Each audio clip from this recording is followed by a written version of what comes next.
Olá, boa tarde. Hoje é dia 21 de junho de 2021, são 18 horas e 7 minutos. E a gente vem para mais uma segunda-feira com as nossas reuniões técnicas da Academia de Ciências Farmacêuticas do Brasil, Nova História com a Academia Nacional de Farmácia. E hoje, que nós não temos o nosso presidente aqui presente, Cássio Alves Souza Lima Filho, a gente vai pedir para que o nosso vice-presidente, Michel Fury Filho, faça, então, a abertura da reunião, e depois a gente já passa a palavra para o nosso presidente emérito, professor Lauro Domingos Moreira. Michel, com você a palavra. Boa noite a todos, é um prazer vê-los novamente nesta semana. Como todas as segundas, nós temos sempre palestras muito interessantes, né? E hoje nós temos o prazer de receber o doutor Humberto, que falará sobre um assunto bastante interessante e bem resolvido já nos Estados Unidos e que nós precisamos resolver aqui também, né? Aqueles produtos que a indústria se desinteressa em fazer e que as farmácias muitas vezes não têm regulamentação para fazer e que são essenciais para o nosso dia a dia, né? E que ele, com a sua experiência, vai poder nos brindar com uma exposição bastante interessante sobre o tema. Eu agradeço, doutor Humberto, por ter aceitado o convite de palestrar aqui conosco. É um prazer tê-lo aqui nessa segunda-feira. Obrigado. Obrigado, Michel. Então, agora eu passo a palavra ao nosso presidente emérito, professor Lauro Domingos Moreira. Então, boa tarde a todos, oficialmente e formalmente. Hoje nós vamos ter a apresentação do nosso caro amigo Humberto Zardo. Eu chamo de caro amigo porque durante um longo intervalo de tempo nós trabalhamos juntos. Eu o contratei para trabalhar no De Angeli comigo, depois levamos ele também para a universidade, onde ele contribuiu com o ensino lá no nosso Departamento de Tecnologia Bioquímica e Farmacêutica, e depois ele resolveu ir embora para os Estados Unidos, mas de vez em quando nos brinda com alguma apresentação. Essa apresentação de hoje foi formatada numa reunião em que estávamos, a Cássio, o Michel e eu, quando a gente discutia uma autorização que existe nos Estados Unidos para a fabricação de medicamentos essenciais, que não é propriamente dito uma farmácia de manipulação e nem tampouco uma indústria farmacêutica. Então, era isso que a gente queria trazer. O currículo do Humberto é meio longo e eu não vou falar tudo isso aí. Eu só digo que ele é um consultor internacional, com uma excelente formação aqui no Brasil, pela Universidade Federal do Paraná, e depois com pós-graduação aqui em São Paulo, e com outras várias pós-graduação fora do eixo aqui brasileiro. Ele tem trabalhado muito no contexto internacional, um consultor internacional de grande renome e útil. Trabalhou em várias indústrias nos Estados Unidos, e também serviu como consultor para órgãos internacionais. Vocês receberam o nosso convite para isso e podem ler com atenção toda a relação de trabalho que ele tem. Então, eu vou funcionar como coordenador. Logo que terminar, durante as apresentações, quem quiser colocar perguntas para o Humberto, já usem o chat, que quando terminar a apresentação, nós vamos formular as perguntas ao Humberto. A nossa expectativa é que, 19h30, a gente possa estar encerrando a reunião. Se houver alguma chance e algumas perguntas adicionais, a gente estica um pouco mais o nosso horário. Então, Humberto, seja bem-vindo, muito obrigado por aceitar nosso convite e pode iniciar a sua apresentação. Caro maestro Dr. Moreto, muito agradecido pela introdução, as palavras também dos colegas, e é uma satisfação estar com vocês aqui, academia tão brilhante e tendo aí muitos conhecidos que a gente já viu na lista, inclusive o pessoal internacional. Voy a hablar en portugués, que los amigos de Argentina, pues que me perdonen por este momento, pero hablaremos en portugués por acá, ¿vale? Muito bem. Então, a gente vai falar sobre a fabricação desses medicamentos essenciais, os emergenciais, e vamos colocar de maneira abreviada o que tem no documento americano, nesses 8 pontos, que a gente vai trabalhar aqui no esquema da formação em V. Então, na parte introdutória, a gente vai verificar que tem que haver um algoritmo aqui para o pessoal poder saber. Então, vamos respondendo as perguntas. Pode fazer o produto? Sim. Agora, eu quero saber qual é o produto. Então, eu vou entrar nesse site aqui do FDA, vou verificar o que é que...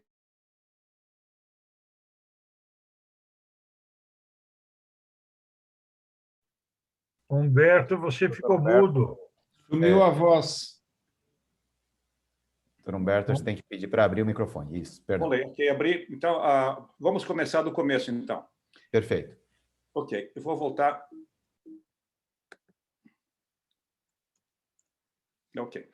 Então, a gente vai, nesses oito temas aqui, vamos falar sobre esse tema, começando com a necessidade de criar esse algoritmo, respondendo às perguntas que a gente vai encontrar nesse site do FDA, para saber quais são as drogas que estão em necessidade.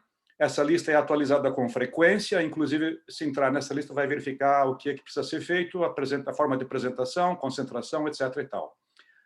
Aí, para quem quiser fabricar, vamos seguir um algoritmo aqui. Então, pode fabricar? Se a resposta for sim, pode ser uma farmácia com ou sem licença de manipulação. Agora, cada local deve ter um registro em separado. Então, precisa registrar cada endereço separadamente, porque vamos verificar depois as necessidades que tem que ter. Se a resposta pode fabricar, aí vem a segunda pergunta. Já realizou um plano de risco? Esse plano de risco, então, aquelas possibilidades de fazer, especialmente contaminação, muitos deles são injetáveis, então, verificar se tem água, ar e os fluxos que propriamente dito. Então, realizou o plano de risco? Se a resposta for sim, vai reunir essa informação, vai pagar a taxa, registrar a instalação. Aí, em seguida, a FDA recebe essa solicitação e vai fazer uma inspeção. Se a inspeção for aprovada, você já está autorizado para poder fornecer. Aí, cada ano vai precisar fazer pergunta. Vai continuar a fornecer no próximo ano? Se a resposta for sim, vai apresentar uma revisão periódica do que tem que ser feito, pagar a taxa de reinspeção e seguir para frente. Se a resposta for não, solicita o cancelamento do registro. Nós temos, no momento, 68 fabricantes registrados nos Estados Unidos em 26 estados. Então, aqui está nesse quadro. Depois eu vou mandar essa apresentação para a Raquel. Ela distribui, então, para o pessoal interessado. Mas, por exemplo, na Flórida temos 9, no Texas temos 8, na Califórnia temos 4. 4 têm sido aí Nova York, Arizona, a Carolina do Sul, Arkansas. A Colorado vem com 3, etc. e tal, e tem outros estados que têm somente uma unidade que está registrada para fabricação. Então, o total, no momento, isso é o dia 30 de abril, talvez permaneça constante, eu deve ter alterado um pouquinho, mas estamos 68 fabricantes, então, de 26 estados. Pergunta, quanto é que tem que pagar? Se for uma empresa pequena, $5.695. Os americanos não gostam de arredondar números. Inclusive, a taxa, a penalidade, se você entrar na via expressa, na freeway, são $401. Né? Então, a gente gosta de números quebrados. Se não qualifica como empresa pequena, então vai pagar um pouco mais, vai pagar quase 3 vezes mais. E na reinspeção vai pagar o equivalente a uma empresa grande. Então, você já deve ter coletado fundos para poder pagar essas taxas. Em seguida, a gente vai, então, ver o que são os riscos. Então, o plano de risco se é um produto sólido, for líquido, e qual é o teor da droga. Se a fórmula tem conservante, se o fabricante da matéria-prima tem aprovação do USFDA. Isso aqui é bastante importante, porque se não tiver aprovação do USFDA, já complica para a empresa, vai ter que ter aprovação do fabricante. Vamos perguntar se o processo é manual ou automatizado, e vamos verificar um pouquinho mais para frente as diferenças que existem entre o manual e o automatizado. E se há limite para controles das condições ambientais e dos processos unitários. Então, se tem sistema de ar, como é que você trata as áreas 5, 7, 9, assim por diante. E dos processos unitários, então, a preparação, a filtração, o enchimento, a autoclavação, seja o que for, porque tem vários processos. Vem a seguinte pergunta, que é justamente isso. se os produtos estéreis seguem um processo asséptico, então, o sterile by design, ou se tem a esterilização terminal por meio de calor ou por outro meio. E vem a seguinte pergunta, se o processo asséptico foi validado por media fill, e vamos verificar, tem perguntas depois detalhando sobre o media fill, tem que correr ao menos 3 media fill, em ISO classe 5, e se há validação da esterilização e desperoginação dos componentes, do granel, dos uniformes, das superfícies críticas. E se a esterilização terminal foi validada e se tem um indicador físico, químico ou biológico para provar, então, que cada ciclo de esterilização esteja perfeitamente, então, acompanhado nessa parte. E se o produto é testado antes de ser liberado? Vamos ver lá no final que não necessariamente todos precisam ser testados. Tem algumas restrições, alguns benefícios se o lote for muito pequeno. Vem a próxima pergunta, que qual é a condição de conservação do produto? Vai ser em temperatura ambiente, vai ser em refrigerador ou vai ser o freezer? Então, mas para as condições americanas, as que estão na farmacopeia americana, então, condição de temperatura, refrigerador ou freezer. E qual é o tamanho do lote e o volume de unidades estimadas para os próximos 6 meses? Por que 6 meses? Porque também é a estimativa do pessoal da FDA para fazer a inspeção e para poder monitorar aqueles ensaios, aqueles testes que são feitos. Pode ter outras perguntas para criar o algoritmo, mas essas aqui são as principais para saber se você está em condição, então, de atender ou não. Aí chega na fabricação, vão ser os níveis de segurança. Então, produtos estéreis tem que ter a garantia da esterilidade. Então, vai em ordem crescente essa situação aqui. Começa com os mais simples, que são os orais. Os sólidos são considerados menos perigosos do que os líquidos. Os injetáveis, as soluções são consideradas menos problemáticas do que as suspensões, do que os pós. Agora, o risco é considerado maior quando tiver muitos produtos sendo feitos. Quando tiver produtos estéreis e quando a manipulação for manual. Então, aí o risco é maior. O risco passa a ser menor quando o volume de produção é baixo, ou os produtos não são estéreis e os equipamentos têm um certo grau de automatização, robotização. Segue ainda na parte geral, potência do ativo, se for potência baixa ou potência alta. Na parte de rotulagem, evitar a possibilidade de misturas, os mix-ups. As matérias-primas, o fabricante, nós já vimos lá, então, que sejam aprovados pelo FDA, e se tem a liberação para uso quando chega na empresa. Então, a liberação para uso também tem todos os critérios lá, identificação, ou alguns testes, o que precisa ser feito, até que ponto a liberação paramétrica é aceitável. Seguindo ainda em frente, a gente vai ter as instalações, que começa com o conceito, a concepção dessa instalação, depois a construção, a manutenção, e vamos vendo depois a produção, as técnicas, os controles, o pessoal, as práticas. Então, aqui entra muito a parte de habilidade do pessoal para ser considerada. Em seguida, a gente vai, então, falar brevemente sobre as instalações. Nas instalações, os riscos de segurança, então, a gente vai ter, o objetivo aqui é prevenir ou minimizar o risco, especialmente misturas e contaminação. Então, são os 2 grandes problemas, misturas e contaminação. Vamos verificar os fluxos de materiais, pessoas, produtos e resíduos. O ISO 14644 é a que normatiza o ar, então lá estão os testes que são feitos para todas as condições de velocidade, pressão, uniformidade e etc. e tal do ar. E assim vamos entrando nas outras partes dos controles. Então aqui começam áreas. Então áreas separadas, definidas, outros sistemas de controle. Instalação, então equipamento compartilhado, validação do processo de limpeza, risco de contaminação e contaminação cruzada, limpeza e sanitização, que agentes utiliza, que métodos utiliza, data de validade das soluções. Nos pós, então, atenção especial para os citotóxicos, altamente sensibilizantes, problema de circulação pelo ar, então aí vai entrar o compartilhamento das áreas, a qualidade da água para o enxágue final, então depende se o produto vai, vamos verificar um pouquinho mais para frente. Os penicilínicos, então, aqui necessita instalações separadas com isolamento apropriado. Não necessita obrigatoriamente prédios separados, mas tem que ter instalações separadas, isso significa ar, água, movimento, etc. e tal. Se são beta-lactâmicos não penicilínicos, a separação completa e a prevenção da contaminação cruzada, então, é necessária. Então, aqui vai entrando naquela parte do algoritmo lá para verificar se realmente é capaz de chegar. Quando entramos aqui na parte do ar, então, O ISO 5 seria a nossa antiga, a classe 100, são para os produtos que sem esterilização terminal. Então, são aqueles sterile by design. Então, em volta dele, vão ter os produtos que são feitos na ISO 7, e aí temos o tipo do glove box, né? E atrás, fechando esse círculo, estão os produtos que necessitam somente esterilização terminal, então vai ter a ISO 8. Então, aí está o critério. Se for sem esterilização, ISO 5, tiver glove box, ISO 7, se tiver esterilização terminal, então pode ser feito em ISO 8.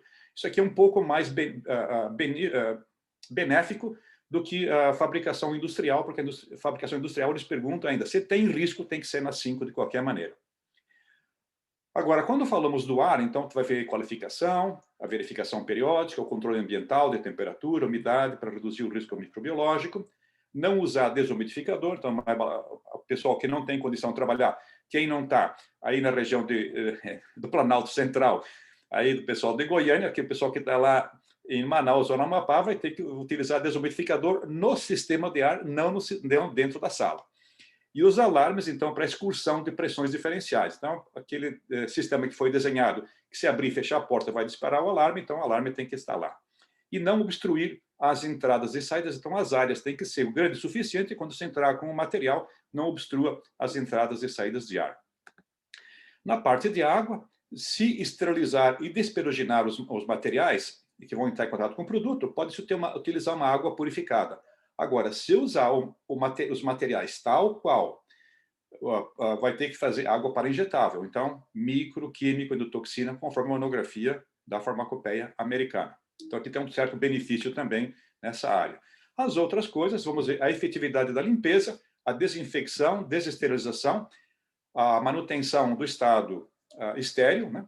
E os materiais que não liberem partículas, não reesterilizar materiais de único uso. Então, isso aqui são as palavras comuns que a gente encontra em todas as outras áreas. Falemos um pouquinho dos componentes, então, que vão entrar no processo. Aí temos o que chega estéril e o que chega não estéril, né? Temos que os atributos de qualidade amparados cientificamente, então, de acordo com o uso intencional, os critérios para os testes de IFA, então vão ter testes específicos, então vamos seguir aqui a ICH, o ICH Q6A, a parte 3.3, os que são conceitos universais, a ICH QA, parte 3.2. Vai fazer identificação, pureza, distribuição do tamanho de partícula, esterilidade, uniformidade de conteúdo, contagem microbiana, pesquisa de micro-organismos que devem ser objetáveis, né?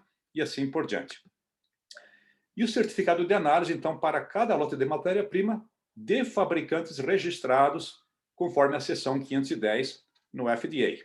Então, o fabricante tem que estar registrado no FDA. A FDA autoriza, inclusive, a venda para as pequenas farmácias, isso já é um fato, tem empresas fabricantes no exterior que estão autorizadas a vender, tem certos benefícios, certas restrições. Agora, precisa fazer auditoria, pode ser uma auditoria remota, e pode fazer testes confirmatórios do certificado de análise que entrega o fabricante, ao menos anualmente. Então, se não tiver condições do laboratório, vai ter que ter um terceiro autorizado, idôneo, capaz e confiável para que possa fazer essas análises. Os outros componentes, então, fazem análise a cada 2 anos, mas para os ativos, então, tem que ser feito ao menos anualmente. Toda matéria-prima deve ser identificada ao menos um teste. Então, de acordo com o que está na monografia farmacopeica, tem às vezes lá 2 testes, ou às vezes mais, então vai verificar um dos testes que seja para a identificação da matéria-prima, tem que ser feito no laboratório ou com um credenciado. E a data de reteste ou validade da matéria-prima, porque como são produções pequenas, você vai comprar, pode ser que o produto entre na fase de reteste ou que tenha validade. Então, para reteste existem normas específicas, você pode reutilizar, o material volta para a quarentena, é analisado e se está conforme, pode ser utilizado por 30 dias. Depois de 30 dias, se sobrou estoque, ele vai voltar para a quarentena e vai ser analisado quando precisar novamente. Se for validade, caducou, aí infelizmente perdeu a validade. E verificar a rotulagem e a integridade da embalagem. Isso aqui é sobre os componentes. Depois, quando falamos de validade, eu vou falar alguma coisinha, algumas liberações que tem para o produto terminado com referência à validade. No certificado de análise, então, para o fabricante, ele tem que descrever os testes realizados, os registros, então, os cromatogramas que ele tem, a descrição da embalagem, a rotulagem, a evidência, então, dessa parte aqui, evitar os mix-ups, e o compromisso de notificar as mudanças propostas, seja em testes, especificações, identificação, instalação, eles têm que apresentar esses testes de mudança. E a linhagem dos componentes, então, a qualificação dos fabricantes e fornecedores, significa o seguinte: se o fabricante ele não tem a síntese completa, ele compra precursores de terceiros, dependendo do complexo, ele tem que ter a qualificação de toda essa cadeia de suprimento para assegurar que, então, tenhamos um produto aqui de boa qualidade, para não ocorrer os riscos que já ocorreram com outros problemas, com outras matérias-primas que foram a causa de mortes em muitos lugares. Com referência ao container e fechamento, então, nós temos aqui que sejam apropriados e compatíveis.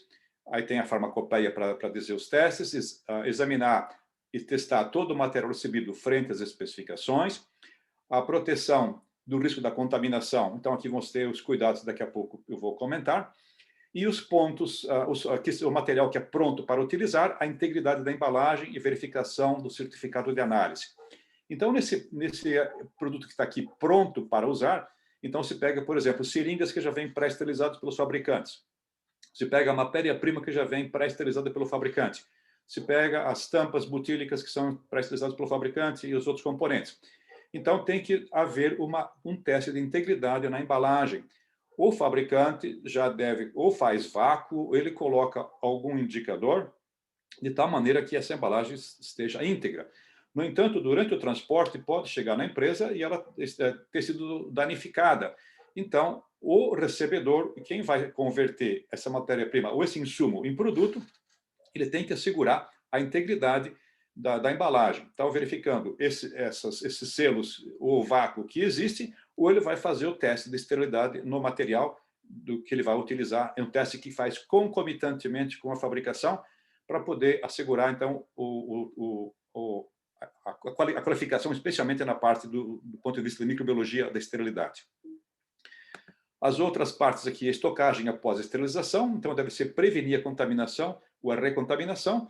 Então aqui tudo que for aberto, entra aqui a outra parte lá do material, as matérias-primas, tudo que for aberto tem que ser mantido agora em ISO 5. Então o que a gente faz para evitar isso? A gente não abre, faz a liberação paramétrica e quando vai fazer o lote é que a gente faz a análise.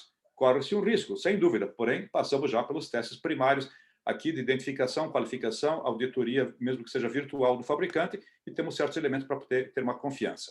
Então, aí está a resposta, manter a embalagem tão abertas em ISO 5 até a gente poder chegar lá.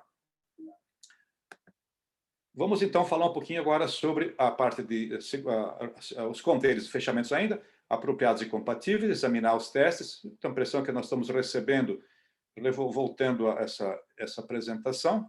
Vamos falar, então, um pouquinho sobre qualidade. A qualidade, em termos gerais, fabricante, nós já falamos, liberação para uso, o processo, o controle durante o processo, então, verificamos lá, manter as pressões diferenciais, as contagens e assim por diante. O produto final vai ter que ter a garantia, é uma garantia adicional, que não significa que o teste do produto final é a garantia que o produto foi bem fabricado, então, os outros testes aqui vão dar o suporte para isso. A coleta de amostras para a retenção, então também existem normas para poder fazer essa coleta. E o pessoal, então o número de pessoas trabalhando nessa empresa, nessa organização, tem que ser compatível com a escala de produção, o tipo, o número de produtos fabricados, para poder ter certeza que não tem excesso, não está sobrecarregando demasiadamente. As mudanças derivadas, então, da revisão periódica, pode ser na especificação, pode ser na fabricação ou no controle, então tem que ser devidamente notificadas, que a gente viu lá no começo. Quando vai fazer a revalidação, vai apresentar essas modificações que ocorreram. Quando falamos, então, dos equipamentos, tem os de uso compartilhado, os de uso único, tem aquela qualificação mecânica, elétrica ou da automatização que deve ser feita, calibração e manutenção, os desenhos, a concepção, os requerimentos, então, superfícies em contato, fácil de limpar, localização que facilite a operação, etc. e tal, a integridade da proteção das extremidades das embalagens e dos descartáveis para você não contaminar durante as transferências. E para injetáveis, a validação dos filtros, mangueiras, tanque-pulmão, que a gente chama lá de carboy, os manifolds, e ter o certificado de análise, então, com o resultado de endotoxina, a desperogenação e a esterilização.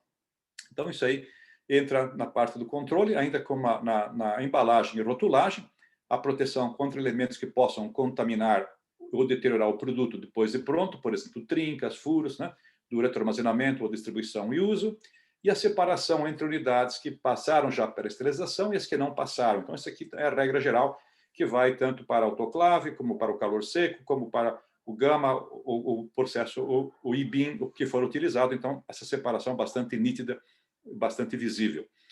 E a impressão e reconciliação dos rótulos, para a gente lá, o rótulo é mais do que o dinheiro, então tem que ter a contagem do que imprimiu, quanto usou, quanto destruiu, aonde fixou, e a diferença tem que ser zero para evitar os mix-ups. E a separação entre as operações de rotulagem e embalagem de produção de diferentes concentrações, para evitar, então, os riscos que já ocorreram de você ter 5, 10, 15 ou 20% e você colocar o rótulo ou etiqueta no local equivocado. Então, são essas partes que são levadas em consideração. Quando a gente agora vai falar dos outros controles, vamos falar da frequência, que é baseada em risco. Para produtos não estéreis, ela é um pouco mais suave. Para estéreis, pós os líquidos aquosos, então ela vai ser um pouco mais rigorosa. O risco microbiológico, vamos verificar o ar, a superfície, os processos, as operações, e as práticas manuais, então o toque de luva, o uniforme, os cuidados que o pessoal tem. Todos os turnos de produção, se você trabalhar em vários turnos, eles têm que passar por esse critério de controle. A água, então, monitoramento microbiológico, para produtos aquosos, deve ser feita mais frequentemente que para os não aquosos. Então, aqui tem um pouco de liberdade em relação à fabricação industrial. Então, aqui a frequência vai ser em função do risco, das contaminações que tem. Se apresenta seus dados, o FDA vai lhe orientar dizendo se está bem ou se precisa melhorar. O monitoramento diário, temperatura e umidade, para produtos estéreis e também do ar. E o monitoramento trimestral, então, as superfícies e o fluxo do ar. Então, isso aqui aí é um pouco mais flexível do que, por exemplo, as farmácias que já operam de maneira constante, né? Porém, ela é feita ao menos trimestralmente. E a limpeza mais frequente quando se tiver citotóxicos ou altamente sensibilizantes. E a ISO 5, então, o controle ambiental para os viáveis e não viáveis, a exposição de peles dos operadores, os testes lá que são feitos. Os controles, então, devem ser feitos sem interferir com as operações unitárias. Então, se vai colocar o pessoal do controle para fazer essas observações, eles não podem interferir com as operações, especialmente as operações assépticas, para evitar a contaminação. As práticas, elas têm que ser amparadas, então, em risco e ciência. Pode-se utilizar artigos de revistas conceituadas e que tem revisão dos pares, né? O peer review. Então, você não pode pegar uma revista sem conceito para dizer, não, aqui tem um artigo do Humberto que está dizendo, do Humberto Zé que está dizendo isso. Se o Humberto Zé escreveu para o American Pharmaceutical Technology, muito bem, foi revisada pelos peers, né? Os meios de cultivo, a qualificação dos fabricantes e a promoção do crescimento, isso aqui é comum em microbiologia. ISO 5, nós já falamos. E os operadores, então, aqui o pessoal, controle microbiológico diário, aí como se faz nas áreas, então, em função do toque de luva, os uniformes e etc. Temos ainda aqui no controle da produção, os objetivos, então, aqui é seguir o padrão da indústria para a consistência de teor, a qualidade, a pureza e o rendimento. Então, aqui vamos ter a uniformidade de dose, uniformidade de conteúdo, pureza, o rendimento, então, tudo que segue para situações normais. E o exame visual para comprovar a ausência de danos, degradação ou contaminação, então, é também o que é feito. E para produtos estéreis e produtos com esterilização terminal, então, temos aqui controles especiais que serão feitos nessas áreas. Da produção ainda, um treinamento especial para produtos estéreis, onde o pessoal vai ter uma lista. Eu tenho um slide que eu vou colocar na distribuição, onde tem elencado pelo menos 11 itens que o pessoal que trabalha nas áreas estéreis tem que passar com microbiologia básica, vestimentas, etc, etc e tal. Tem que alcançar a proficiência. A proficiência, então, no caso, por exemplo, de produtos estéreis por desenho, é ter feito media fill 3 vezes consecutiva, passando os critérios que estão na farmacopeia. E a operação, também a operação, acompanhar e verificar, então, o desempenho durante essas atividades. Com referência ao Media Fill, realizar a cada 6 meses o Media Fill. Então, temos aqui as normas que devem ser seguidas, as normas que são do FDA.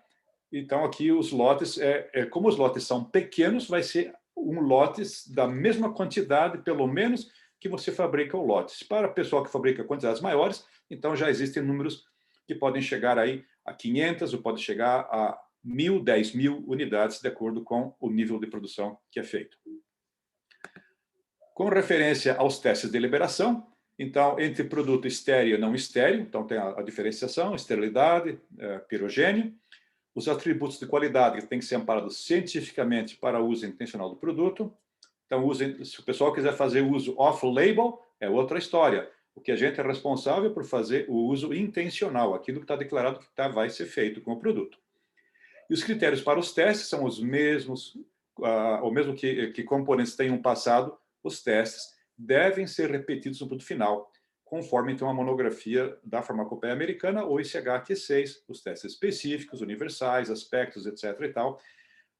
E aqui para os injetáveis tem ainda partículas visíveis e outros testes mais. E a revisão dos controles ambientais e das pessoas envolvidas nas operações críticas, então temos que fazer aqui o 360 para liberação. Então, como eu falei, pode estar utilizando uma matéria-prima que está em análise enquanto está sendo feito o produto, então quem vai autorizar tem que verificar que todos os passos tenham sido completados e satisfeitos para poder liberar o produto. E tem outros testes mais por aí. Então, dentro do laboratório de controle, os componentes que chegam para lá, os intermediários, os materiais de processo, o produto final, então, que são feitos. Os procedimentos têm que ser escritos para os testes de registro, então vão ter que ter as especificações, vão ter que ter os POPs, os SOPs, vão ter que ter as normas de trabalho, vão ter que ter as normas de qualidade. Vai ter que ter um plano de amostragem que seja baseado em ciência e os métodos compendiais que sejam verificados, no caso que você seguir exatamente o método farmacopeico, ou validados caso tenha um processo modificado ou criado um processo novo. Manter os registros completos, então aqui a história de cada lote ela tem que ter o seu registro, e se tiver acreditação do laboratório, então uma acreditação externa, então passar pela ISO 17025, para que tenha então a condição, tira essa responsabilidade do FDA.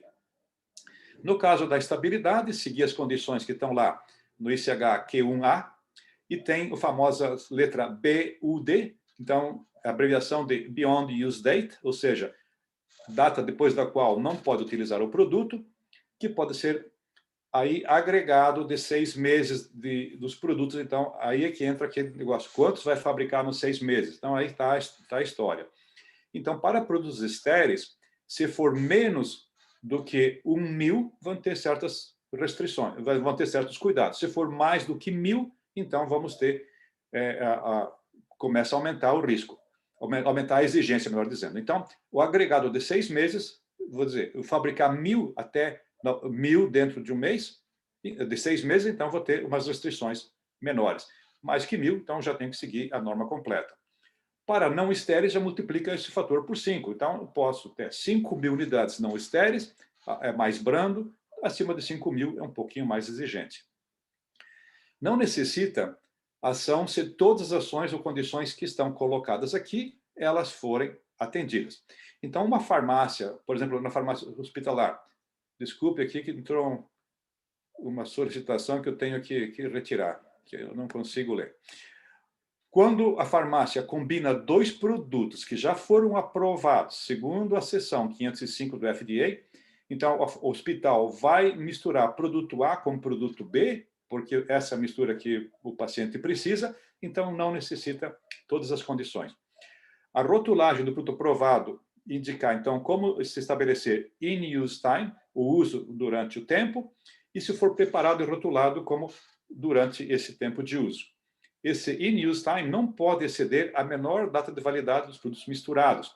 Então, se eu tiver 2 produtos, a validade, o tempo de vida do produto com menor validade é o que vale para a mistura que for completada. Então, isso aqui vale para a combinação de 2 ou mais produtos.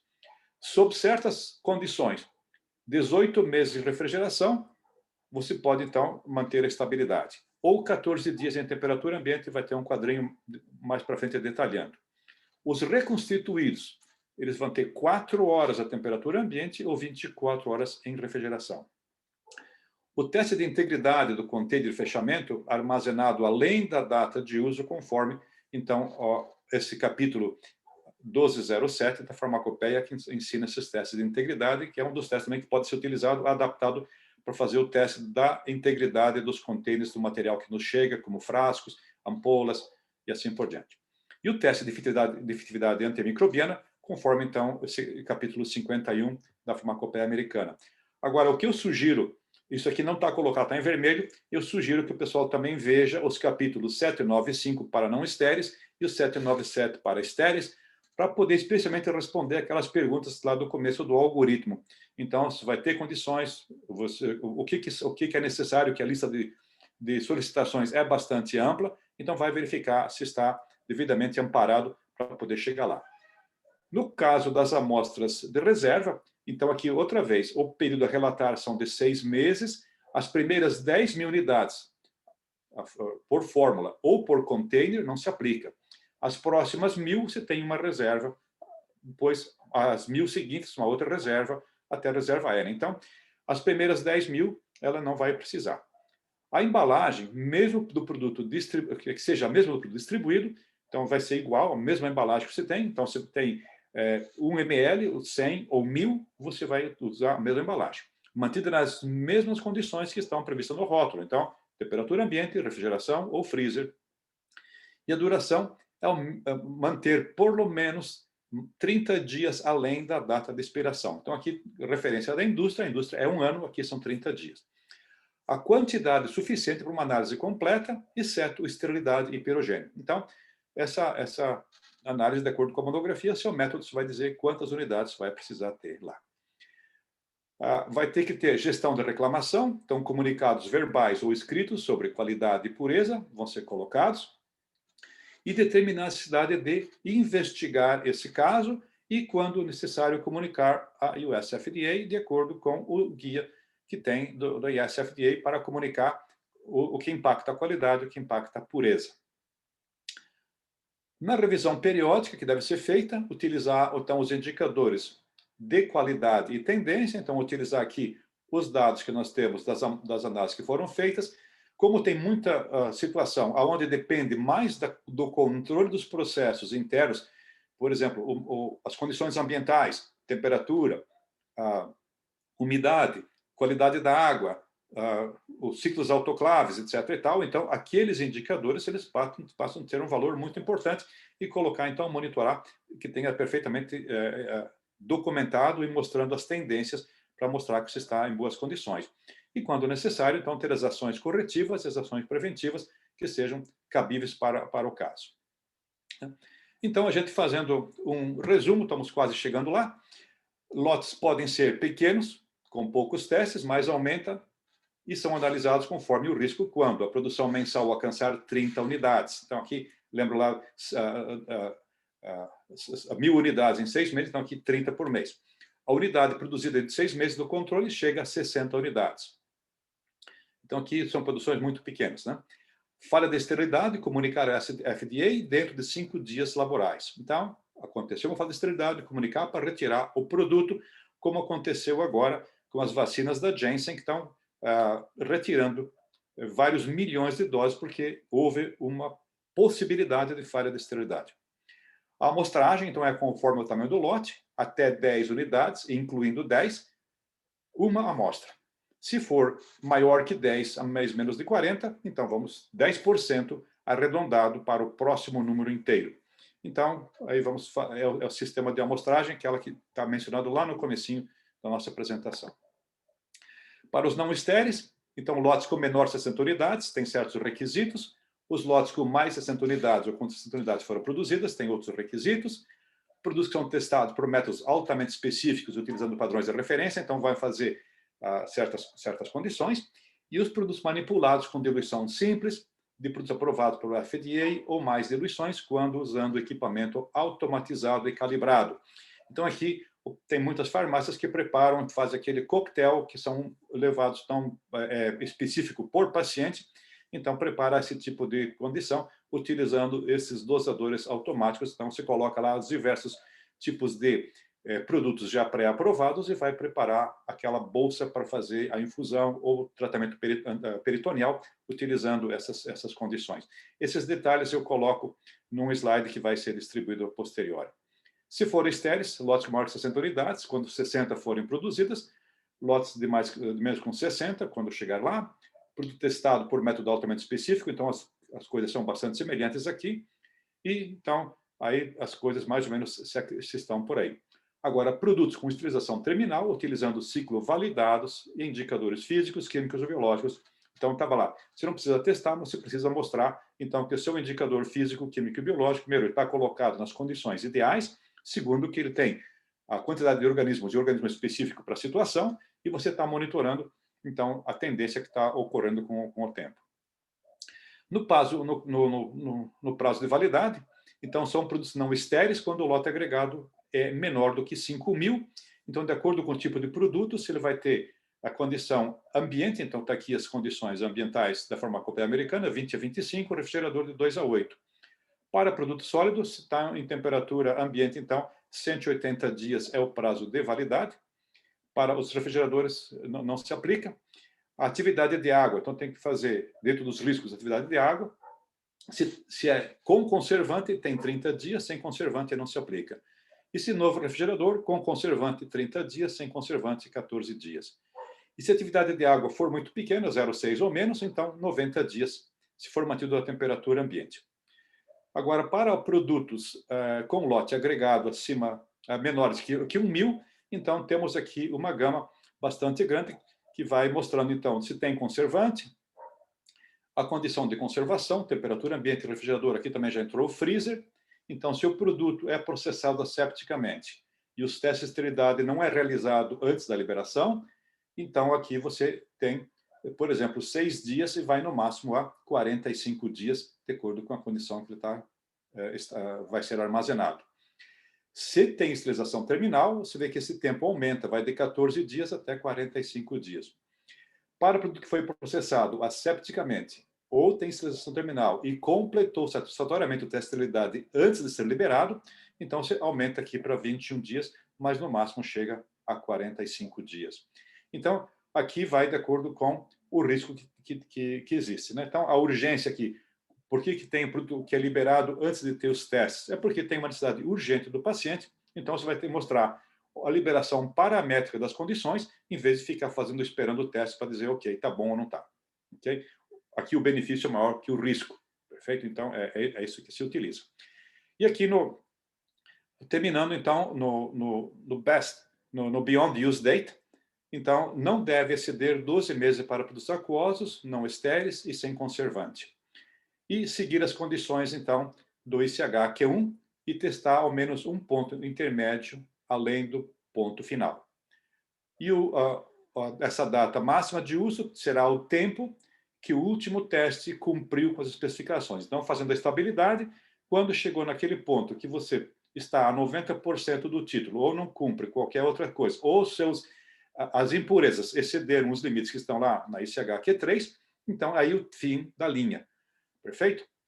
Deixa eu aproveitar aqui e falar que houveram situações, você entrar naquele próprio site, vai verificar produtos que tinham já sua data de validade, chegou ao limite, porém, como as condições de estabilidade deles foram boas, vários produtos receberam 12 meses mais de autorização para uso. Então, além da data que está colocada na etiqueta, foi dado 12 meses a mais para alguns produtos que estão lá listados. Então, pode ser utilizado nessas condições.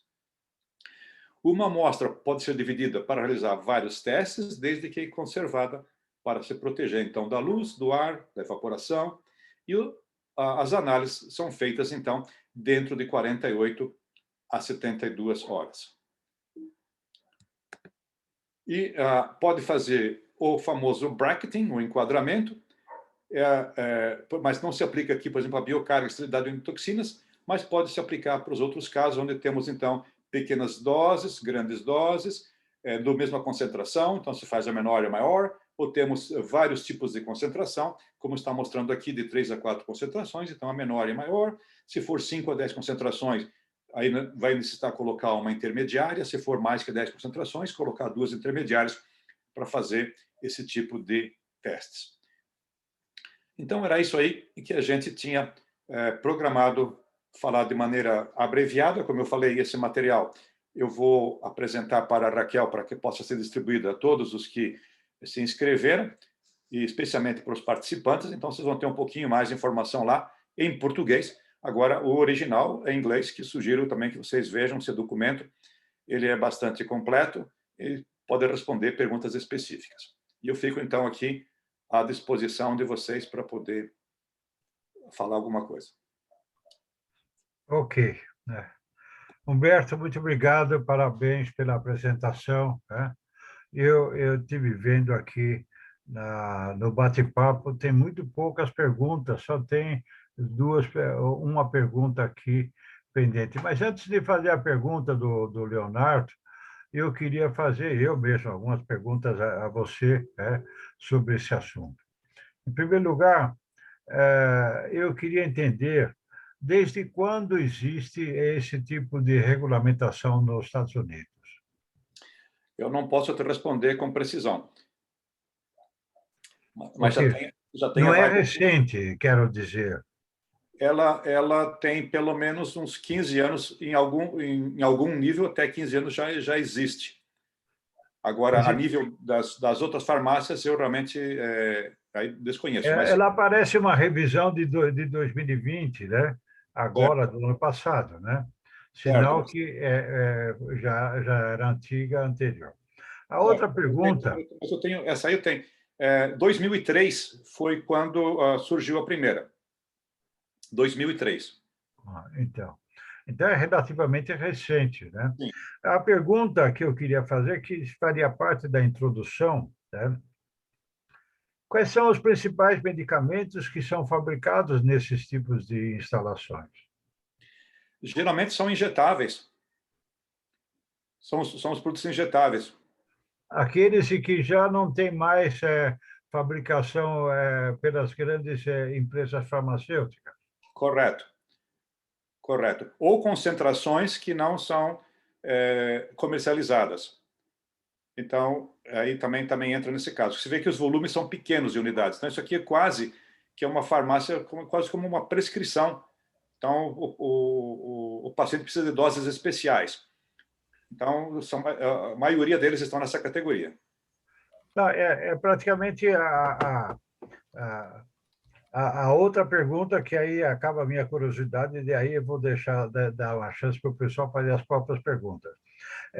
Quem solicita a fabricação e quem compra o produto dessas empresas produtoras?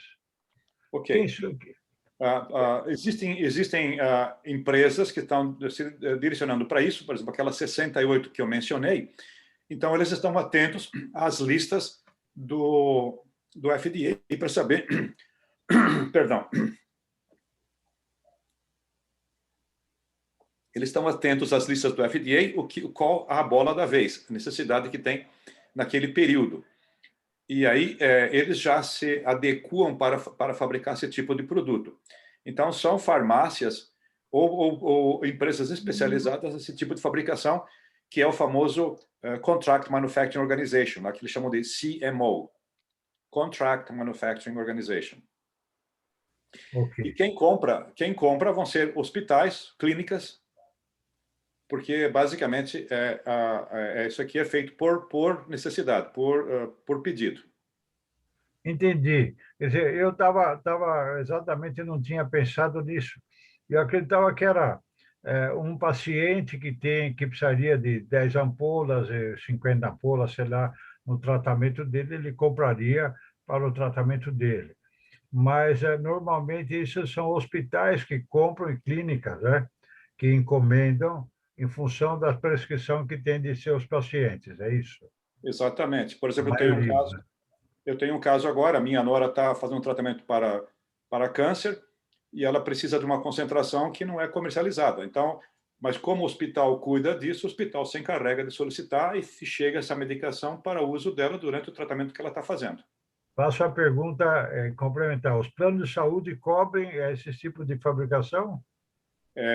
Tem muitas drogas estão dentro do plano de ressarcimento. Ok. Então, eu agradeço e peço desculpas a vocês que eu mesmo tinha curiosidade de fazer perguntas. Então, eu vou ler agora as perguntas que eu tenho aqui no chat. Né? Professor Lauro, perdão te interromper, mas é que a gente já... acho que antes de passar para as perguntas, eu queria pedir para que todos os presentes aqui, né, como a gente já faz tradicionalmente, abra as câmeras, né? Porque não é todo dia que a gente tem um palestrante assim como o Dr. Humberto Zardo aqui para nós, conosco, né? E a gente todos abram as câmeras para a gente já vai fazer aqui uma salva de palmas para o nosso palestrante. Muito bem lembrado. Obrigado, Henry. Imagina, professor Lauro, você sabe que eu estou aqui para não deixar essas coisas serem esquecidas, né? Porque é muito importante. Olha só, o pessoal está abrindo as câmeras, estão com mais de 60 participantes aqui, doutor Humberto. É uma casa cheia conosco hoje, né? Então, vamos... Aproveitando aqui, então, que já que todo mundo já conseguiu abrir as câmeras, doutor Benedito, Marco Quintão ali também. Então, vamos pedir uma salva de palmas para o professor Humberto Zardo aqui. E aqui ok. Muito obrigado. Então, vamos à pergunta do Leonardo Teixeira. Doutor Humberto, você apresentou o número de unidades de manipulação nos Estados Unidos. Qual é o número de farmácias de manipulação de produtos estéreis no Brasil? Essa pergunta do Brasil ou dos Estados Unidos? Posso perguntar, Lauro? Pode, faz favor. Sim, porque aqui no Brasil eu conheço poucas, né? Eu conheço oftalmos, que faz injetáveis estéreis, a Citofarma, cuja, inclusive, na plateia hoje está presente a Sinara, a farmacêutica com bastante conhecimento na área, e poucas, assim, realmente conheço poucas. Agora, a artesanal aqui no Centro-Oeste, que está fazendo manipulação de hormônios de liberação controlada. Então, me parece que nos Estados Unidos o número é maior. Isso é verdade, doutor Humberto Zardo? É verdade, mas não é muito grande, porque você viu que as exigências são bastante grandes. Então, é um investimento que tem que ser feito em função do mercado existente. O que existe, às vezes, por exemplo, no estado do Colorado, do Arizona, na Califórnia, tem alguma farmácia que está centralizada em algum ponto e ela atende outras farmácias, porque ela tem especialização nessa área. Então, tem um grupo de farmácias especializadas, mas vamos voltar a pergunta um pouquinho para trás. Para começar, nos Estados Unidos, nós temos 1/3 do número de farmácias que tem no Brasil no total. Nós temos população que é 30 e pouco por cento maior e nós temos 1/3 do número de farmácias que aqui tem. Então, nós temos muito menos farmácias. Agora, as farmácias que estão lá, que são realmente especializadas, elas são altamente especializadas, fizeram um investimento. Eu não conheço o número do Brasil. Agora, eu vejo, se a gente olhar as exigências que são feitas aqui pela USFDA para fabricar produtos estéreis, a gente vai verificar que nós temos uma diferença muito grande com as normas atualmente, a menos que eu conheça, que não tenha mudado, aqui do Brasil. Aqui tem muito mais liberdade, controle de água, por exemplo, do ar, movimentação do pessoal. Aqui é muito mais generoso, né? Mas, em compensação, também aumenta o risco, né? Doutor Humberto, complementando, né? Primeiro, parabéns pela palestra. E a minha dúvida ainda é a seguinte: aqui, essa farmácia ela pode manipular e manter um estoque mínimo. Então, isso também é possível nos Estados Unidos, pelo que entendi, sim, né? Não precisa de uma demanda. Aqui, as farmácias de manipulação, principalmente produtos estéreis, colírios, né, injetáveis, eles podem manter um estoque mínimo, se eu não estiver enganado. Eu peço até a ajuda da Sinara, que é especialista nisso, a farmacêutica Sinara que está presente. E acho que alguns produtos também a gente não tem necessidade de fazer o controle de qualidade devido à baixa quantidade que é manipulada. Perfeito. Com referência aos estoques, aqui nós estamos falando de produtos que estão na lista do FDA, produtos que podem ser desenvolvidos. Então, nesse caso, é permitido o estoque. Agora, no caso de uma solicitação, se a solicitação vier de um hospital e o hospital já ter, porque lá tem a lealdade do paciente com o sistema. Eu sou leal à minha farmácia, eu sou leal ao meu hospital. Então, o hospital já sabe da duração do meu tratamento, ele já solicita o que vai ser feito. Então, a farmácia pode fabricar todo aquele lote. Inclusive, se houver uma fatalidade no meio do caminho, aquele material é destruído. Certo? Tem risco em todos os lados, mas pode-se fabricar, então, aquele lote para aquelas condições do pedido que foi feito. E Ok. só para finalizar, Henri, doutor Lauro, eu gostaria, se possível, que a Sinara fizesse um contraponto com o que foi apresentado. Exatamente, eu ia pedir a ela que abrisse o microfone e fizesse. Ela fez duas perguntas, fez uma pergunta e uma consideração adicional, que ela abrisse o microfone e explicasse realmente o que é que ela quer dizer sobre o papel das farmácias de manipulação de estéreis e a resolução 67. Abra o microfone, por favor. Não, você tem que abrir o microfone.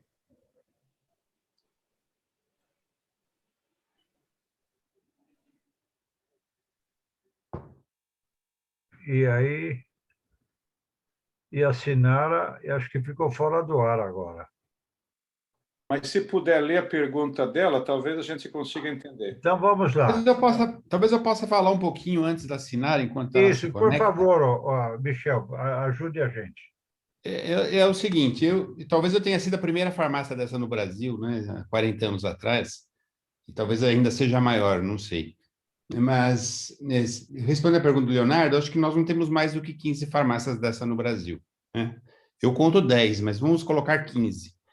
Agora, tem dois tipos de farmácia, né? A farmácia que prepara individualmente um rótulo nominado com o nome do paciente, essas são mais do que 50.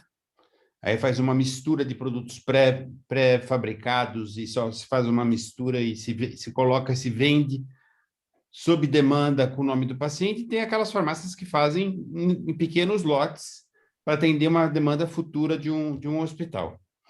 Então, o grande problema são essas 10 ou 15 farmácias que fazem para atender uma demanda futura de um hospital, porque a Anvisa, à luz da 67, não aceita estoque cego de produtos. Quer dizer, eu não posso ter no meu estoque de produto final produtos que não tenham lá nominados a encomenda com o nome do paciente.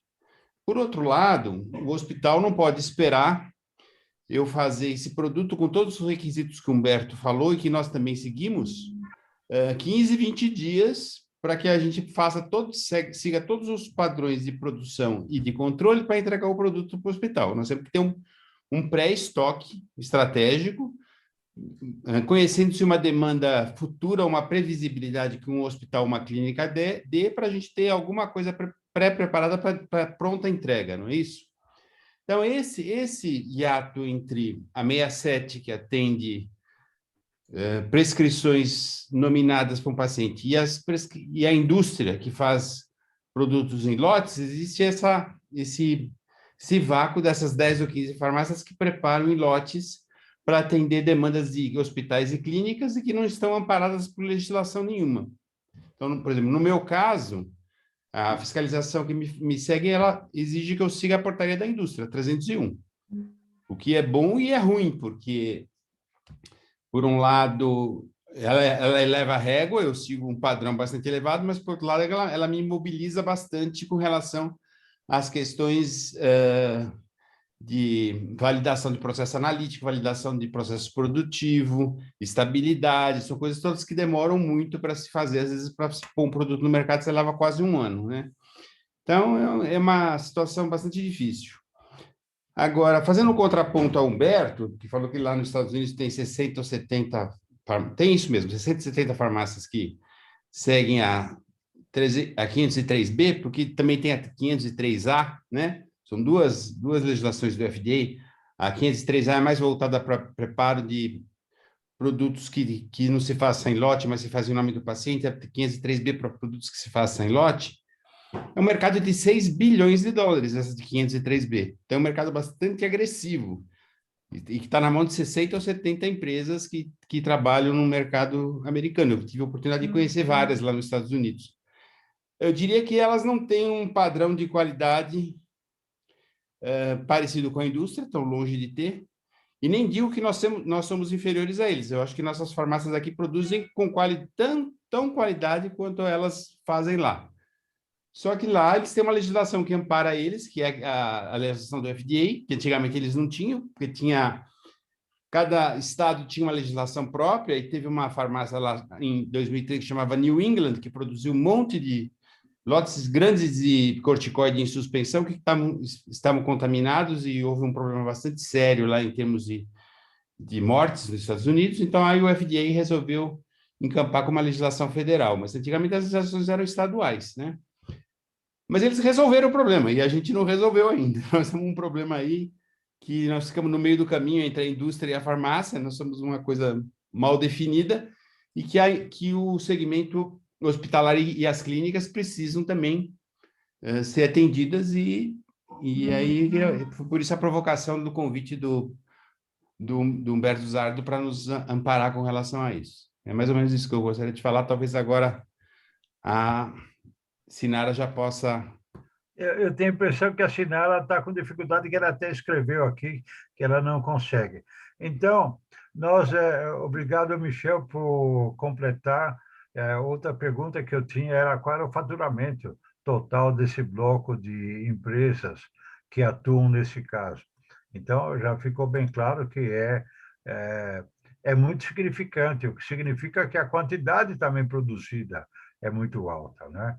Quer dizer, não é só esporádico, alguma coisa isolada, mas tem mais ou menos uma produção contínua, né? De São vários lotes de milhares de unidades, viu? Nas que eu visitei, são lotes de milhares de unidades. É uma indústria, praticamente.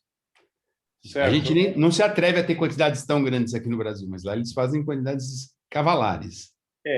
Aí entra a situação do custo-benefício. Você vai fazer um investimento numa estrutura, você vai ter que ter volume, porque para manter, como Sem dúvida. o colega Michel mencionou, você manter validação de método analítico, validação dos sistemas ambientais, validação do sistema de água, e manter esse monitoramento, ele requer um certo investimento. Eu conheço bem isso, porque arde na minha pele isso, mas bem complicado. Então, você precisa ter volume, quer dizer, além daquele...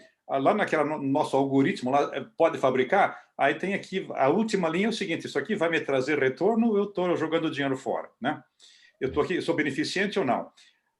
Agora, também um dos pontos que o colega Michel mencionou é com referência à legislação.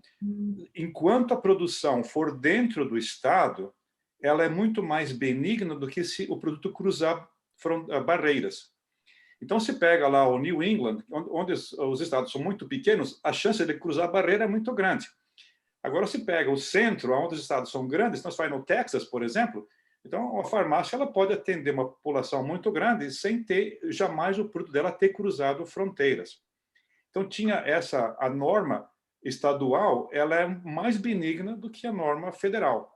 Então, quando surgiu aquela situação do Mr. Patel, que gerou todo o problema por ele realmente ser um indivíduo que ele fez economia, não fazendo a esterilização, não fazendo os testes, então era um crime atrás do outro, era uma cadeia de crimes, né? Então aí o purgo veio de acordo com a causa, né? A consequência veio. Sem dúvida. Pegou todo mundo pesado. Agora, Humberto, todas as farmácias que eu conheci, todas têm atendimento nacional, mas elas precisam pegar licença para cada estado. O fato do FDA dar uma conformidade a ela não significa que ela está amparada para aquele estado A, B ou C para vender. Então, ela às vezes tem que ter 50 licenças uma de cada estado para poder vender para os distintos estados. Mas todas atendem nacionalmente, senão o negócio não se mantém, entendeu? Certo, a venda precisa ter licença. Ok. Humberto, eu vou fazer as perguntas da Sinara, porque ela não conseguiu abrir ainda, nem sei se são válidas ainda as perguntas. Mas a pergunta que ela faz é: Humberto, esse papel não é exercido pelas farmácias de manipulação de estéreis. Eu não sei se em algum lugar falava desse assunto. E logo em seguida, acho que o Michel já explicou um pouco, que a Sinara diz que a resolução 67 necessita ser revisada. O estoque necessita de ordem de compra que não tem o registro da indústria. E a pergunta, eu não sei se o Michel pode ajudar na interpretação do que a Sinara queria fazer, ele queria perguntar. Eu acho que a Sinara quis dizer o seguinte, são duas situações que a 67 permite você fazer um produto. Que ele não exista um similar industrializado no mercado, você tem que mostrar que o mercado está desabastecido ou nunca teve aquele produto, e precisa ter uma justificativa médica para que você faça isso. O médico tem que justificar por que o produto A com 10 miligramas que a indústria fornece não atende a necessidade do paciente que está precisando, ou do hospital que está precisando com 5 miligramas, vamos assim dizer, né? Então, tem duas situações. Ou o mercado está desabastecido porque a indústria interrompeu a fabricação, ou porque se quer numa dosagem diferente, então o médico tem que justificar por que ele quer uma dosagem que o mercado não oferece e você pode oferecer, né? E a terceira situação é a seguinte, você tem que justificar por que você tem aquele estoque. Então, você tem que ter uma promessa de compra de uma instituição por um período, sei lá, eu vou consumir nos próximos 6 meses tantas unidades, sendo no mês 1 tanto, no mês 2 tanto, no mês 3 Y, Z e assim por diante, embora não seja um pedido firme, mas pelo menos é uma projeção, para que você mostre depois para a autoridade sanitária que você está fazendo aquilo e tem uma diretiva, tem um horizonte de uma instituição que já te colocou uma programação de compra daquele produto, é mais ou menos isso. É isso que acho que é isso que ela quis dizer, não sei. Se fosse nada, você faz assim com o dedo para a gente. E complementando, né? Complementando o colega Michel, essa demanda é muito importante, porque aqui o objetivo desse tipo de farmácia não é empurrar na cadeia de venda, ele é puxar. Então, puxar. Tem que puxar. Então, por isso que eles colocam os horizontes de 6 meses. Então, se tendo o histórico que passou nos 6 meses anteriores, o produto vai em ascendência, então você pode, eu vou aumentar o número do lote, aqui vou aumentar o número de unidades. Agora, tem um risco. O risco é o famoso beyond use date. Se chegar aquele período, se tiver com o produto lá, você vai destruir aquele produto, vai destruir legalmente, né, o produto. Então, tem essa característica também. E agora, eu deixei de mencionar um fato que muitos desses produtos que estão na lista, quando a gente vai verificar a razão pela qual ele está em deficiência no mercado, é falta de matéria-prima.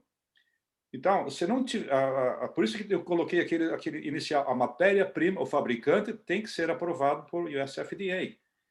Você não pode, tinha um fabricante de matéria-prima, ele está momentaneamente desabastecido, você não pode ir lá em qualquer site que vende matéria-prima e falar, opa, encontrei aqui, vou comprar desse cara, vou fazer o produto. Não pode, tem que ser qualificado por FDA.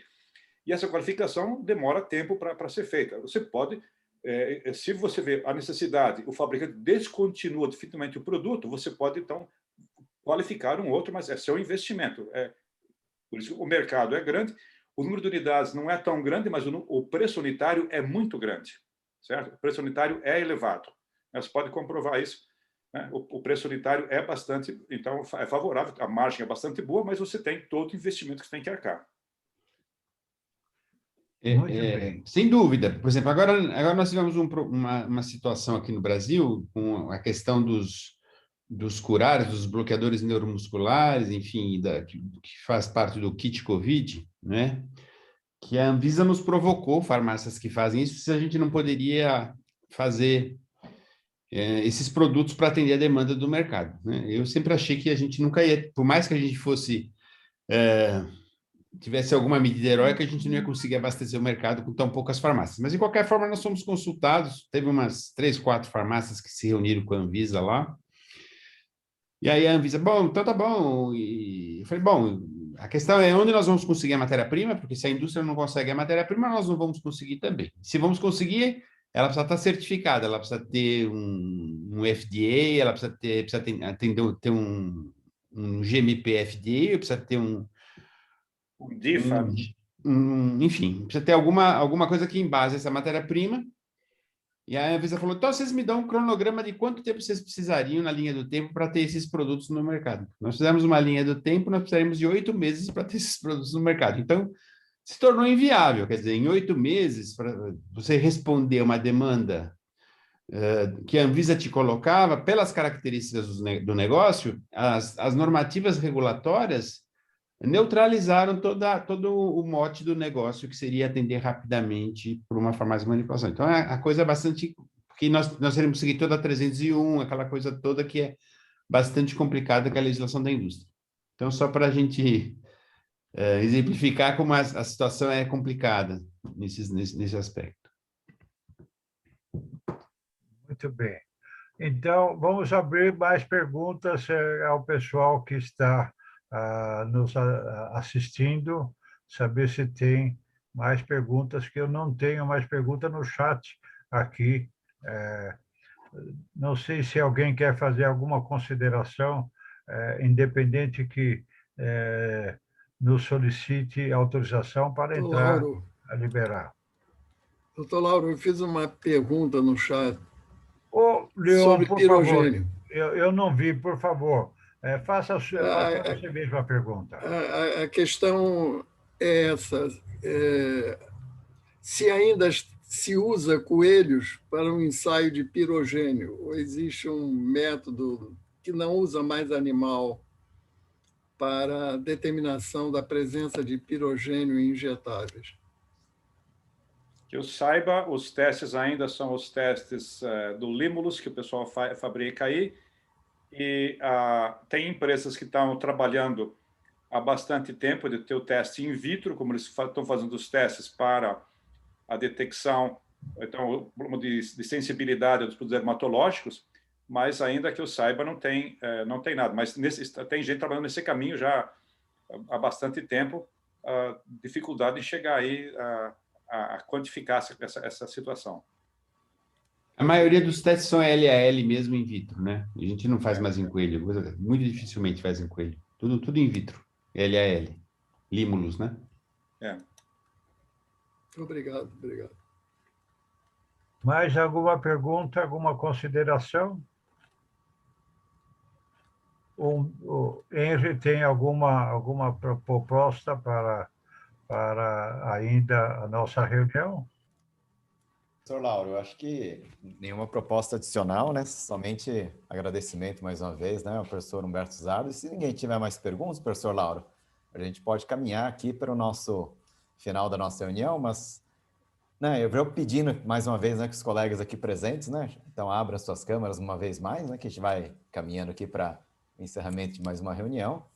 Vou pedir para o nosso vice-presidente Michel hoje, né? Michel já está preparado aí também, né? Hoje está... Mas eu quero, ao encerrar, quero fazer duas outras. Primeiro, agradecer a Humberto a gentileza de colaborar conosco nesta apresentação. E só informar ao pessoal que o Humberto será incorporado em breve na academia, que ele foi convidado, já aceitou, está tudo com o processo prontinho. Em breve nós vamos incorporá-lo como membro correspondente em Irvine, dos Estados Unidos, da nossa academia. Mas eu queria passar dois recados a vocês como um todo. Primeiro, agradecendo a presença desse público, para informar que nessa quinta-feira teremos a incorporação de mais 3 novos acadêmicos titulares. Então, uma seria a Daniele Cristine Marini, o Kleber, aliás, o Adilson Kleber Ferreira e o Marcos Machado Ferreira. Dia 24, então, temos mais uma sessão de posses, todos são convidados. Se queiram saber o link para essa reunião e não tem, para essa solenidade, acesse o site da nossa academia e lá terão o link de acesso. E a outra pergunta é que está em andamento, a questão do prêmio Pio Correia de Inovação em Ciências Farmacêuticas da Biodiversidade Brasileira, né? Então, nós estamos fazendo esforços para divulgar. O Henry é o coordenador, a Raquel está colaborando, vários colaboradores, vários membros titulares estão divulgando, e nós temos que divulgar ainda mais, ampliar ainda mais, na expectativa de recebermos mais contribuições para esse prêmio. De minha parte, novamente, agradecer ao Humberto pela gentileza, e fico por aqui até o encerramento, e o nosso companheiro Michel para os finalmente dessa reunião. Eu também gostaria de agradecer ao Humberto pela brilhante exposição. O tema é um tema árido mesmo, bastante difícil de se colocar, porque é coberto de detalhes e de especificações, não é? E eu acho que você fez isso de uma forma muito brilhante. Muito obrigado aí pela sua gentileza em ter aceito o nosso convite, né? E eu agradeço também todos os membros que aqui estão presentes conosco, que enriqueceram a nossa reunião de segunda, né? E queria me despedir dizendo que até a próxima segunda ou até a próxima quinta, que nós vamos ter a posse dos 3 confrades, onde nós podemos nos rever novamente. Obrigado e um abraço a todos. Boa noite. Dou por encerrada a sessão.